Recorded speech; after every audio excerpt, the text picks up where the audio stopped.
आर्द्रा चढ़ते ही बिहार के घर घर में बनाई जाती है खीर, दाल, पूरी और आम। इससे आती है किसानों के चेहरे पर मुस्कान। आइए जानते हैं आर्द्रा कब से शुरू हो रहा है और आर्द्रा कब तक रहेगा, और आर्द्रा में दाल, पूरी, खीर का महत्व। राधे राधे दोस्तों, मैं सरिता, स्वागत है आपका आपके अपने चैनल हमारी संस्कृति में।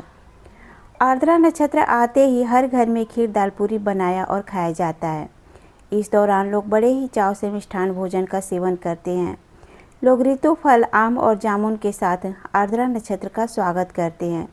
यह हमारे देश की बहुत पुरानी परंपरा है, जिसमें आर्द्रा नक्षत्र के स्वागत के लिए भगवान इंद्रदेव को याद करने के लिए हम खीर, दाल, पूरी, आम और जामुन का भोग लगाकर स्वागत करते हैं।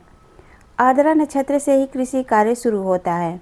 आर्द्रा नक्षत्र के वर्षा जल से जन और जानवरों के साथ प्रकृति भी खिलखिला उठती है। भारत देश कृषि प्रधान देश है।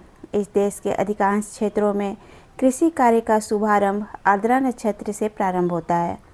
इस नक्षत्र के पूर्व मृगडाह नक्षत्र एवं मृगडाह से पूर्व रोहण नक्षत्र रहता है। शास्त्रीय प्रमाण के अनुसार रोहण नक्षत्र में हल्की बारिश होनी चाहिए, जिससे गोखुर में कादो लगना अच्छी वृष्टि का शुभ संकेत माना जाता है। इसके बाद मृगडाह नक्षत्र को तपना चाहिए। इस नक्षत्र में भीषण गर्मी पड़ने से आर्द्रा नक्षत्र के लिए काफ़ी अच्छा माना जाता है। इसके बाद ही आर्द्रा नक्षत्र में शुभ वृष्टि का वर्णन अतीत काल से व्यवहारिकता में चला आ रहा है। वर्षा ऋतु के पूर्व प्रकृति में ग्रीष्म ऋतु विद्यमान रहती है, जिस ग्रीष्म ऋतु में दिरक दाग निदाग अर्थात प्रचंड गर्मी से संपूर्ण प्रकृति, जीव जंतु उलसी झुलसी रहती है। आर्द्रा नक्षत्र चढ़ते ही जब मूसलाधार वृष्टि होती है तो पूरी प्रकृति का ताप मिट जाता है। चहुदिशे हरियाली छा जाती है। किसानों के चेहरे खिल उठते हैं। इसी खुशी के उपलक्ष्य में भारत देश में खीर, दाल, पूरी, आम, जामुन आदि विविध प्रकार के व्यंजनों के साथ इस नक्षत्र का स्वागत करने की परंपरा सदियों से चली आ रही है। अगर आप भी बिहारी हैं तो आपके घर में भी आर्द्रा में दाल, पूरी के साथ खीर बनना तय है। इसके साथ ही रसीले आम इसके स्वाद में चार चांद लगा देते हैं। बिहार की संस्कृति में बारिश का बहुत महत्व होता है। यह बिहार की उपजाऊ जमीन पर खेती की अच्छी संभावना को बढ़ाती है। इसलिए बारिश को लगातार बनाए रखने की कामना के साथ घरों में दाल, पूरी, खीर और आम परोसा जाता है। पहले इंद्रदेव को भोग लगाया जाता है और इसके बाद घरों में पूरे परिवार के साथ इसे खाया जाता है। इसके साथ ही इंद्र भगवान से प्रार्थना की जाती है कि बरसात इसी तरह होती रहे ताकि खेती अच्छी तरह चलती रहे।